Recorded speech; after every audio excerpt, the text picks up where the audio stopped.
যুক্তরাষ্ট্রের বোমা হামলার পর কপাল খুলতে পারে ইরানের। তেহরানের সুরক্ষার জন্য এখন বিভিন্ন দেশ তাদেরকে পরমাণু অস্ত্র দিতে পারে বলে মন্তব্য করেছেন রাশিয়ার নিরাপত্তা কাউন্সিলের সাবেক উপপ্রধান মেদভেদেভ।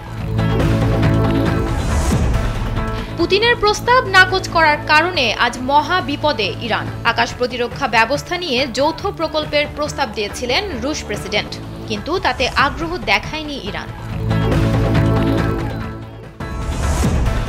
যুক্তরাষ্ট্রের হামলার পর প্রতিশোধ নিতে মাত্র ৩০ মিনিটে ২৭টি ক্ষেপণাস্ত্র ছুড়েছে ইরান। এর বেশিরভাগই ইসরায়েলে সফলভাবে আঘাত করেছে বলে দাবি করেছে ইরানি রেভলিউশনারি গার্ড বাহিনী। ইরানের পারমাণবিক স্থাপনায় যুক্তরাষ্ট্রের হামলার পরপরই দেশটির প্রেসিডেন্ট মাসুদ পেজেকশিয়ানকে ফোন করেছেন ভারতের প্রধানমন্ত্রী নরেন্দ্র মোদি। ইরানের যুক্তরাষ্ট্রের হামলা আন্তর্জাতিক আইনের চরম লঙ্ঘন, একই সাথে এটি দায়িত্বজ্ঞানহীন বলে মন্তব্য করেছে রাশিয়া। দেশটির পররাষ্ট্র মন্ত্রণালয় এক বিবৃতিতে এমন কড়া সমালোচনা করেছে। ইরানে যুক্তরাষ্ট্রের হামলায় তীব্র প্রতিক্রিয়া দেখিয়েছে বিভিন্ন দেশ। এর মধ্যে রয়েছে রাশিয়া, চায়না, তুরস্ক, সৌদি আরব, ভেনেজুয়েলা, ওমান, কাতার সহ বিভিন্ন দেশ। এবার মার্কিন যুক্তরাষ্ট্রের নৌবহরে ক্ষেপণাস্ত্র হামলা চালানোর হুমকি দিয়েছে ইরানের প্রেসিডেন্ট। মার্কিন যুক্তরাষ্ট্র নেতানিয়াহুর ফাঁদে পড়েছেন বলে মন্তব্য করেছেন বিভিন্ন বিশ্লেষক। ইরানে মার্কিন হামলার পর তীব্র প্রতিক্রিয়া জানিয়েছেন বিশ্ব নেতারা। এর মধ্যে রয়েছেন এরদোগান, শি জিনপিং, পুতিন এবং মোহাম্মদ বিন সালমান। ইরানের মার্কিন হামলার পর যুক্তরাষ্ট্র জুড়ে ব্যাপক আতঙ্ক ছড়িয়ে পড়েছে। নিউ ইয়র্ক সহ একাধিক শহরে সতর্কতা জারি। ইরান ইসরায়েলের আজকের এই শীর্ষ 10 নিউজের এবার জানুন বিস্তারিত।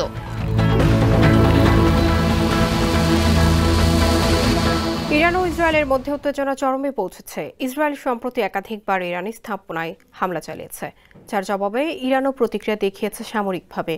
এ পরিস্থিতিতে রাশিয়ার এমন অবস্থান আন্তর্জাতিক রাজনীতিতে নতুন মাত্রা যোগ করতে পারে বলে মনে করছেন বিশ্লেষকরা। এদিকে রাশিয়ার সাবেক প্রেসিডেন্ট এবং দেশটির নিরাপত্তা কাউন্সিলের উপপ্রধান দিমিত্রি মেদভেদেভ বলেছেন, ইসরায়েলের বর্তমান প্রধানমন্ত্রী বেনিয়ামিন নেতানিয়াহু থাকবেন না, একদিন তিনি বিদায় নেবেন।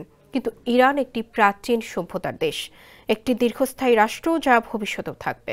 22 জুন সামাজিক যোগাযোগ মাধ্যমে দেওয়া এক বিবৃতিতে মেদভেদেভ এই বক্তব্য দেন। তিনি রাশিয়ার প্রেসিডেন্ট ভ্লাদিমির পুতিনের অন্যতম ঘনিষ্ঠ সহযোগী হিসেবে পরিচিত এবং আন্তর্জাতিক কূটনীতিতে তার মন্তব্যকে গুরুত্ব দিয়েই দেখা হয়। মেদভেদেভ বলেন, ইসরায়েলের প্রধানমন্ত্রী নেতানিয়াহু একদিন বিদায় নেবে, কিন্তু ইরান থাকবে, তার ভূখণ্ড থাকবে, তার জনগণ থাকবে, তার সংস্কৃতি থাকবে। ইরান ইতিহাসে ছিল, আছে এবং থাকবে। তিনি আরও বলেন, ইসরায়েলের গোপন পারমাণবিক কর্মসূচি আন্তর্জাতিক নিরাপত্তার জন্য হুমকি তৈরি করছে। তেল আবিব কিভাবে দীর্ঘদিন ধরে পারমাণবিক অস্ত্র গোপনে উৎপাদন করে যাচ্ছে, অথচ আন্তর্জাতিক আণবিক শক্তি সংস্থা সেসব কার্যক্রমে তেমন হস্তক্ষেপ করছে না, এবং এটা একটা প্রশ্নবিদ্ধ বিষয়। তিনি তীব্রভাবে প্রশ্ন তোলেন, কেন ইসরায়েলের জন্য পারমাণবিক কর্মসূচি গ্রহণযোগ্য আর ইরানের জন্য নয়? একই মানদণ্ডে বিচার হওয়া উচিত। ইরানকে আকাশ প্রতিরক্ষার ব্যবস্থা নিয়ে যৌথ প্রকল্পের প্রস্তাব দিয়েছিল রাশিয়া, কিন্তু তেহরান তখন সে বিষয়ে আগ্রহ দেখায়নি, এমনটা জানিয়েছেন রুশ প্রেসিডেন্ট ভ্লাদিমির পুতিন। বৃহস্পতিবার রুশ বার্তা সংস্থা তাস আয়োজিত বিশ্বের শীর্ষস্থানীয় সংবাদ মাধ্যমের প্রধানদের এক বৈঠকে এই মন্তব্য করেন তিনি। পুতিন বলেন, আমরা একসময় আমাদের ইরানি বন্ধুদের সঙ্গে আকাশ প্রতিরক্ষা ব্যবস্থা নিয়ে কাজ করার প্রস্তাব দিয়েছিলাম। তখন আমাদের অংশীদাররা বিশেষ কোনো আগ্রহ দেখায়নি। চলতি বছরের জানুয়ারিতে কৌশলগত চুক্তির সময়ে ইরানকে এ প্রস্তাব দেওয়া হয়। পুতিন বলেন, ইরানের সঙ্গে কৌশলগত অংশীদারিত্ব নিয়ে চুক্তিতেও প্রতিরক্ষা সংক্রান্ত কোনো ধারা ছিল না। এটা দ্বিতীয় বিষয়। তৃতীয় বিষয় হলো, আমাদের ইরানি বন্ধুরাও আকাশ প্রতিরক্ষা চাইছে না। বাস্তবতা হলো, এ নিয়ে আলোচনার মতো কিছু নেই। গত মে মাসে মস্কো ও তেহরানের মধ্যে 20 বছর মেয়াদী কৌশলগত অংশীদারত্ব চুক্তি অনুমোদন করে ইরানের পার্লামেন্ট। পুতিন ও ইরানের প্রেসিডেন্ট মাসুদ পেজেশকিয়ান 17 জানুয়ারি এই কৌশলগত দলিলে স্বাক্ষর করেছিলেন। ইরানের পারমাণবিক স্থাপনায় যুক্তরাষ্ট্রের হামলার পর এবার যেন আগের চেয়েও বেশি ক্ষিপ্ত হয়ে উঠেছে ইরান। এবার ইসরায়েলে হামলার তীব্রতা বাড়িয়েছে দেশটি। ৩০ মিনিটের ব্যবধানে ইসরায়েলের ২৭টি ক্ষেপণাস্ত্র আঘাত এনেছে। প্রথম দফায় ২২টি এবং দ্বিতীয় দফায় ৫টি ক্ষেপণাস্ত্র নিক্ষেপ করে ইরান। দুই দফার হামলার মধ্যে সময়ের ব্যবধান ছিল আধা ঘন্টারও কম। আর এমন প্রেক্ষাপটে নিজেদের আকাশ সীমা বন্ধ করে দিয়েছে ইসরায়েল। দেশটির সেনাবাহিনীর বরাত দিয়ে খবর জানায় আল জাজিরা। হামলার লক্ষ্যবস্তু ও এলাকা ছিল ব্যাপক। এর মধ্যে রয়েছে অধিকৃত সিরিয়ার গোলান মালভূমি, আপার গালিলি অঞ্চল, উত্তর ও মধ্য উপকূলীয় অঞ্চল। মোট 10টি স্থানে সরাসরি ক্ষেপণাস্ত্র বা বড় আকারের শার্পনেল আঘাত এনেছে এবং এসব স্থানে বিশেষ করে তেল আবিব ও হাইফায় ব্যাপক ক্ষয়ক্ষতির খবর পাওয়া গেছে। তবে কোন ধরনের ভবন ক্ষতিগ্রস্ত হয়েছে তা এখনো স্পষ্ট নয়। ইসরায়েলি জরুরি চিকিৎসা সেবা বিভাগের প্রাথমিক তথ্যে জানা গেছে এ হামলায় অন্তত 16 জন আহত হয়েছেন। চিকিৎসা কর্মীরা এখনো ক্ষতিগ্রস্ত এলাকাগুলোতে তল্লাশি চালাচ্ছেন যাতে নিশ্চিত হওয়া যায় যে সব আহতকে চিকিৎসা দেওয়া হয়েছে। বিশেষজ্ঞদের মতে এত কাছাকাছি সময়ের ব্যবধানে দুই দফা ক্ষেপণাস্ত্র হামলা এই প্রথম দেখা গেল। সাধারণত এক দফার মধ্যে কয়েক ঘন্টার ব্যবধান থাকে, কিন্তু এবার দুটির ব্যবধান ছিল আধা ঘন্টারও কম। যুক্তরাষ্ট্র ইরানে হামলা চালানোর পরপরই দেশটির প্রেসিডেন্ট মাসুদ পেজেকশিয়ানকে ফোন করেছেন ভারতের প্রধানমন্ত্রী নরেন্দ্র মোদী। রোববার সামাজিক যোগাযোগ মাধ্যম এক্সে মোদী নিজেই এই কথা জানিয়েছেন। তিনি বলেন, ইরানের প্রেসিডেন্ট মাসুদ পেজেকশিয়ানের সঙ্গে তিনি ফোনে কথা বলেছেন। এ সময় তিনি পশ্চিম এশিয়ার সামগ্রিক পরিস্থিতি নিয়ে উদ্বেগ প্রকাশ করেছেন। একই সঙ্গে ইরানের প্রেসিডেন্টকে উত্তেজনা প্রশমনেরও অনুরোধ জানিয়েছেন তিনি। শুধু তাই নয়, ইরানের মার্কিন হামলার পরও পরিস্থিতি যাতে নিয়ন্ত্রণের বাইরে না যায় এবং দ্রুত শান্তি প্রতিষ্ঠা করা যায় সে পরামর্শ দিয়েছেন মোদী। এদিকে ইরানের যুক্তরাষ্ট্রের হামলার পর আয়াতুল্লাহ আলী খামেনির প্রভাবশালী উপদেষ্টা হোসেইন শরীয়ত মাদারি মার্কিন নৌবহরে ক্ষেপণাস্ত্র হামলা ও হরমুজ প্রণালী বন্ধ করে দেওয়ার হুঁশিয়ারি দিয়েছেন। তিনি বলেন, ফোর্দো পারমাণবিক স্থাপনায় আমেরিকার হামলার পর এখন ইরানের পালা। এক মুহূর্ত দেরি না করে প্রথম পদক্ষেপ হিসাবে ইরানের উচিত বাহরাইনে অবস্থিত মার্কিন নৌবহরে ক্ষেপণাস্ত্র হামলা চালানো, পাশাপাশি হরমুজ প্রণালীতে আমেরিকা, ব্রিটেন, জার্মানি ও ফ্রান্সের জাহাজ চলাচল বন্ধ করে দেয়া।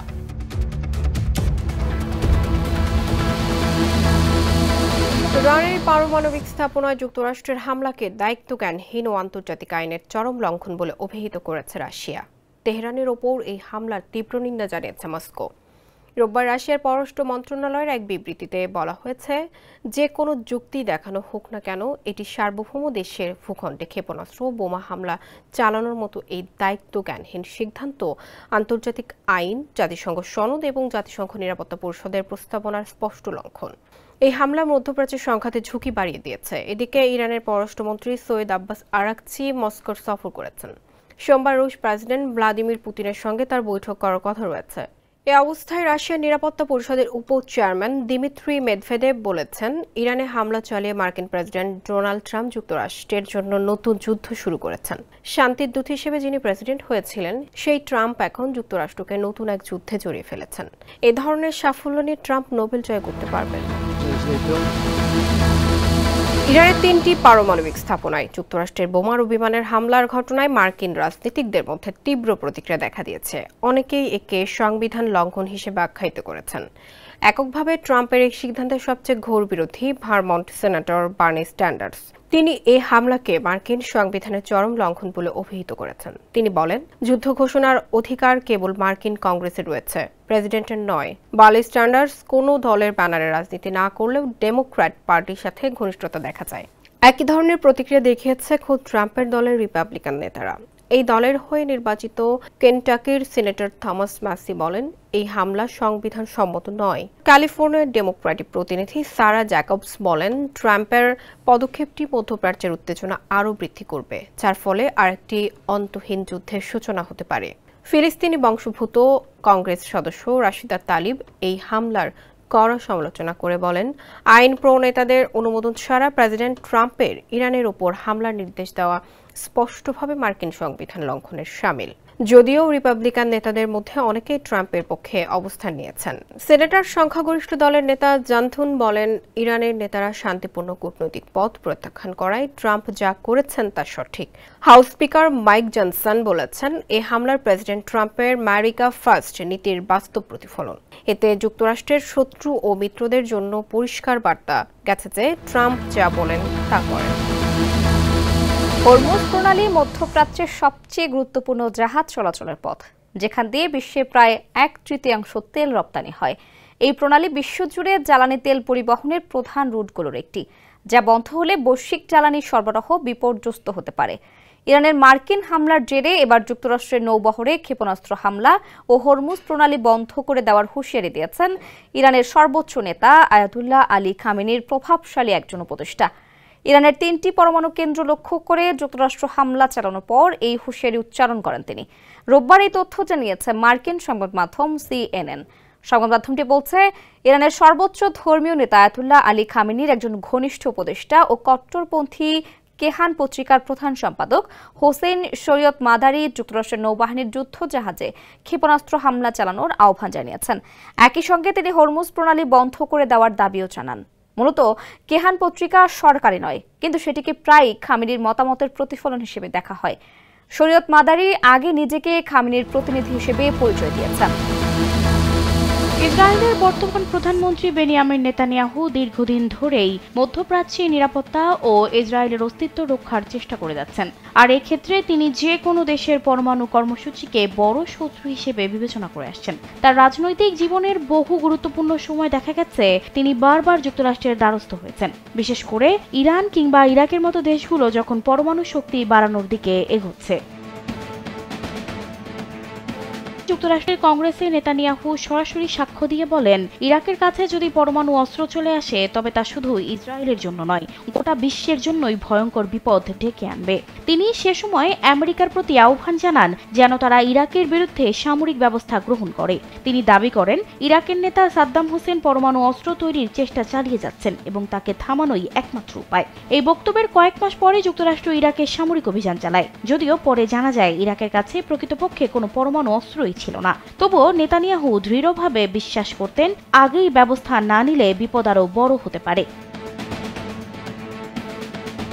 ঠিক একই কৌশল ইরান প্রসঙ্গেও দেখাচ্ছেন নেতানিয়াহু দীর্ঘদিন ধরে বলে আসছেন, ইরান যদি পরমাণু শক্তি অর্জন করে তবে তা ইসরায়েলের অস্তিত্বের জন্য সরাসরি হুমকি হয়ে দাঁড়াবে। ইরান ইসরায়েলের দ্বন্দ্ব নতুন নয়, দীর্ঘদিন ধরে এই দুই দেশ একে অন্যকে শত্রু হিসেবে দেখে আসছে। ইরান এমন একাধিক সশস্ত্র গোষ্ঠীকে সমর্থন করে যাদের ইসরায়েল তার নিরাপত্তার জন্য হুমকি হিসেবে বিবেচনা করে। 2023 সালের অক্টোবর থেকে গাজা উপত্যকায় শুরু হওয়া ইসরায়েল ফিলিস্তিনের স্বাধীনতাকামী সংগঠনের মধ্যে যুদ্ধ এই উত্তেজনাকে আরো বাড়িয়ে তোলে। তবে 2025 সালে এসে এবার ইসরায়েল দ্য রাইজিং লায়ন নামের একটি মিশন শুরু করে ইরানের বিরুদ্ধে। ইরানের ক্ষেপণাস্ত্র প্রতিরক্ষা ব্যবস্থাও লক্ষ্য করে হামলা শুরু করে নেতানিয়াহু। এর জবাবে ইরানও শুরু করে পাল্টা হামলা। এদিকে ইসরায়েলের নিজেদের পরমাণু কর্মসূচি থাকলেও তারা কখনোই তা স্বীকার করে না, কিন্তু অন্য কোনো দেশ মধ্যপ্রাচ্যে পরমাণু শক্তি অর্জনের পথে এগোলে তা নেতানিয়াহুর কাছে সবচেয়ে বড় উদ্বেগের বিষয় হয়ে দাঁড়ায়। আর এই উদ্বেগ থেকে তিনি যুক্তরাষ্ট্রের সহায়তা চান বারবার। এর কারণ সহজ, যুক্তরাষ্ট্রই একমাত্র দেশ যাদের সামরিক, অর্থনৈতিক ও কূটনৈতিক ক্ষমতা রয়েছে এমন হুমকি মোকাবেলায় কার্যকর পদক্ষেপ নিতে। আবার আমেরিকার ভেতরেও ইসরায়েলের একটি শক্তিশালী লবিং গ্রুপ রয়েছে যারা নেতানিয়াহুর দাবিগুলোর পক্ষে জনমত তৈরি করে। এছাড়া ইসরায়েল ও যুক্তরাষ্ট্রের জটিল রাজনৈতিক কূটনৈতিক সম্পর্ক তো আছেই। নেতানিয়াহুর কাছে এই কৌশলটি শুধু নিরাপত্তার বিষয় নয়, রাজনীতিরও বড় একটি অস্ত্র। নিজ দেশের জনগণের সামনে তিনি নিজেকে একজন নিরাপত্তার রক্ষক হিসেবে তুলে ধরতে চান। আমেরিকার সহায়তা চেয়ে তিনি যেমন বাইরের শত্রুদের বিরুদ্ধে অবস্থান নেন, তেমনি দেশের ভেতরে নিজের অবস্থান আরো শক্ত করতে চান, যদিও নিজ দেশের মুসলমানদের তিনি রক্ষা করছেন না। সব মিলিয়ে নেতানিয়াহুর বারবার যুক্তরাষ্ট্রের সহায়তা চাওয়ার পেছনে রয়েছে নিরাপত্তা, রাজনীতি ও কৌশলগত স্বার্থের একটি মিশ্র জটিলতা। অতীতের ইরাক প্রসঙ্গ হোক বা বর্তমানের ইরান, নেতানিয়াহুর কাছে পরমাণু হুমকির সমাধান সবসময় থাকে আমেরিকার দিকে চেয়ে থাকা। সঞ্জিদা রহমান, কালবেলা। ইরানের পরমাণু স্থাপনায় যুক্তরাষ্ট্রের হামলার পর বিশ্বজুড়ে প্রতিক্রিয়া সৃষ্টি হয়েছে। মার্কিন প্রেসিডেন্ট ডোনাল্ড ট্রাম্প এই হামলাকে সামরিক সাফল্য হিসেবে বর্ণনা করলেও বিশ্ব নেতারা একে আন্তর্জাতিক আইনের চরম লঙ্ঘন ও বিপজ্জনক উত্তেজনার সূচনা বলে অভিহিত করেছেন। জাপানের প্রধানমন্ত্রী শিগেরু ইশিবা বলেছেন, ইরানের পরমাণু স্থাপনায় যুক্তরাষ্ট্রের হামলায় জাপান গভীরভাবে উদ্বিগ্ন। এই সংঘাতের দ্রুত প্রশমনের জন্য এখনই পদক্ষেপ গ্রহণ জরুরি। জাপান গভীর উদ্বেগের সঙ্গে পরিস্থিতি পর্যবেক্ষণ করছে। রাশিয়ার নিরাপত্তা কাউন্সিলের উপপ্রধান দিমিত্রি মেদভেদেভ বলেছেন, যিনি শান্তির দূত হিসেবে এসেছিলেন সেই ট্রাম্প এখন যুক্তরাষ্ট্রের জন্য আরেকটি নতুন যুদ্ধ শুরু করেছেন। এ ধরনের সাফল্য নিয়ে তিনি কোনোদিন নোবেল পুরস্কার জিততে পারবেন না। ইসরায়েলি প্রধানমন্ত্রী বেনিয়ামিন নেতানিয়াহু ইরানের পরমাণু স্থাপনায় যুক্তরাষ্ট্রের হামলাকে স্বাগত জানিয়েছেন। তিনি বলেন, ইরানের পারমাণবিক স্থাপনাগুলোর বিরুদ্ধে যুক্তরাষ্ট্রের ন্যায়সঙ্গত ও শক্তিশালী পদক্ষেপ ইতিহাস বদলে দেবে। ইতিহাস সাক্ষ্য দেবে যে প্রেসিডেন্ট ট্রাম্প বিশ্বের সবচেয়ে বিপজ্জনক শাসন ব্যবস্থাকে সবচেয়ে বিপজ্জনক অস্ত্র থেকে বঞ্চিত করতে পদক্ষেপ নিয়েছিলেন। ইরানি পররাষ্ট্রমন্ত্রী আব্বাস আরাকচি যুক্তরাষ্ট্রের হামলার তীব্র নিন্দা জানিয়ে বলেছেন, জাতিসংঘ নিরাপত্তা পরিষদের একজন স্থায়ী সদস্য হিসেবে যুক্তরাষ্ট্র আন্তর্জাতিক আইন, জাতিসংঘ সনদ ও পরমাণু নিরস্ত্রীকরণ চুক্তি মারাত্মকভাবে লঙ্ঘন করেছে। ইরানের শান্তিপূর্ণ পারমাণবিক স্থাপনাগুলোর ওপর হামলা গভীরভাবে নিন্দনীয় এবং এর দীর্ঘস্থায়ী পরিণতি থাকবে। ইউরোপীয় কমিশনের president Ursula von der Leyen বলেছেন, ইরান কখনোই পারমাণবিক অস্ত্র অর্জন করতে পারবে না। মধ্যপ্রাচ্যে উত্তেজনা সর্বোচ্চ পর্যায়ে পৌঁছেছে। এখন ইউরোপের অগ্রাধিকার হওয়া উচিত স্থিতিশীলতা ও আন্তর্জাতিক আইনের প্রতি সম্মান। এই সংকট সমাধানের জন্য এখনই ইরানকে একটি বিশ্বাসযোগ্য কূটনৈতিক প্রক্রিয়ায় যুক্ত হতে হবে। আলোচনার টেবিলই একমাত্র সমাধান। ইরানে যুক্তরাষ্ট্রের হামলার পর ফ্রান্সের পররাষ্ট্রমন্ত্রী জাঁ-নোয়েল বারো বলেছেন, ফ্রান্স বিশ্বাস করে এ সমস্যার স্থায়ী সমাধান পরমাণু নিরস্ত্রীকরণ চুক্তির কাঠামোর মধ্যে থেকে আলোচনার মাধ্যমেই সম্ভব। ব্রিটিশ প্রধানমন্ত্রী কেয়ার স্টারমার বলেছেন, ইরানের পারমাণবিক কর্মসূচি আন্তর্জাতিক নিরাপত্তার জন্য গুরুতর হুমকি। ইরানকে কখনোই পারমাণবিক অস্ত্র তৈরি করতে দেয়া যাবে না। যুক্তরাষ্ট্র সেই হুমকি প্রশমনে পদক্ষেপ নিয়েছে। মধ্যপ্রাচ্যে স্থিতিশীলতা ব্রিটেনের অগ্রাধিকার হওয়া উচিত। ব্রিটেন ইরানকে আলোচনার টেবিলে ফিরে এসে সংকট নিরসনের আহ্বান জানিয়েছে। জাতিসংঘ মহাসচিব অ্যান্তোনিও গুতেরেস বলেছেন, এটি এমন একটি অঞ্চলে বিপজ্জনক উত্তেজনার চরম বহিঃপ্রকাশ, যা ইতোমধ্যে ধ্বংসের দ্বারপ্রান্তে। এ সংঘাত খুব দ্রুত নিয়ন্ত্রণের বাইরে চলে যেতে পারে, যার ভয়াবহ পরিণতি বেসামরিক মানুষ, আঞ্চলিক স্থিতিশীলতা এবং বৈশ্বিক নিরাপত্তার ওপর পড়বে। তিনি সব সদস্য রাষ্ট্রকে আহ্বান জানান যে তারা যেন উত্তেজনা প্রশমনে পদক্ষেপ নেয় এবং জাতিসংঘ সনদ ও আন্তর্জাতিক আইন মেনে চলে। ইতালির পররাষ্ট্রমন্ত্রী অ্যান্তোনিও তায়ানি বলেছেন, এ হামলায় পরমাণু অস্ত্র উৎপাদনে ব্যাপক ক্ষতি হয়েছে এবং গোটা অঞ্চলের নিরাপত্তা হুমকির মুখে পড়েছে। এখন দরকার উত্তেজনা হ্রাস এবং আলোচনার মাধ্যমে ইরানকে আলোচনার টেবিলে ফেরানো। নিউজিল্যান্ডের পররাষ্ট্রমন্ত্রী উইনস্টন পিটার্স বলেছেন, গেল 24 ঘন্টায় যা ঘটেছে তা গভীর উদ্বেগের বিষয়। প্রেসিডেন্ট ট্রাম্পের ঘোষণার পর মধ্যপ্রাচ্যে সামরিক উত্তেজনা আরও বেড়েছে। নিউজিল্যান্ড সবাইকে আলোচনায় ফিরে আসার আহ্বান জানিয়েছে। ভেনেজুয়েলার পররাষ্ট্রমন্ত্রী ইভান গিল ইরানে পরমাণু স্থাপনায় যুক্তরাষ্ট্রের হামলার তীব্র প্রতিক্রিয়া জানিয়েছেন। তিনি বলেন, ভেনেজুয়েলা ইরানের ওপর যুক্তরাষ্ট্রের সামরিক আগ্রাসনের তীব্র নিন্দা জানায় এবং অবিলম্বে এ শত্রুতার অবসান চায়। ইরানের পারমাণবিক স্থাপনাগুলোর উপর মার্কিন বোমাবর্ষণ একটি গুরুতর আন্তর্জাতিক অপরাধ। কিউবার প্রেসিডেন্ট মিগুয়েল দিয়াজ কানেল বলেন, কিউবা ইরানের পারমাণবিক স্থাপনায় মার্কিন হামলার তীব্র নিন্দা জানায়। এটি মধ্যপ্রাচ্যে সংঘাতের ভয়াবহ বিস্তার এবং মানবতার জন্য একটি বিপজ্জনক মোড়। এই আগ্রাসন জাতিসংঘ সনদ ও আন্তর্জাতিক আইনের চরম লঙ্ঘন। সুমনা মুস্তফা, কালবেলা। ইরানে যুক্তরাষ্ট্রের সামরিক হামলার পর বিশ্বজুড়ে উদ্বেগ বাড়ছে। এমন পরিস্থিতিতে new York city police department NYPD সতর্কতা হিসেবে শহরের গুরুত্বপূর্ণ এলাকাগুলোতে অতিরিক্ত নিরাপত্তা জোরদার করেছে। NYPD এক্সে দেওয়া এক পোস্টে জানায়, ইরানের পরিস্থিতি নিবিড়ভাবে পর্যবেক্ষণ করা হচ্ছে। বাড়তি সতর্কতা হিসেবে নিউ ইয়র্ক শহরের ধর্মীয়, সাংস্কৃতিক এবং কূটনৈতিক স্থাপনাগুলোতে অতিরিক্ত নিরাপত্তা বাহিনী মোতায়েন করা হয়েছে। তারা ফেডারেল সংস্থাগুলোর সঙ্গেও সমন্বয় করছে।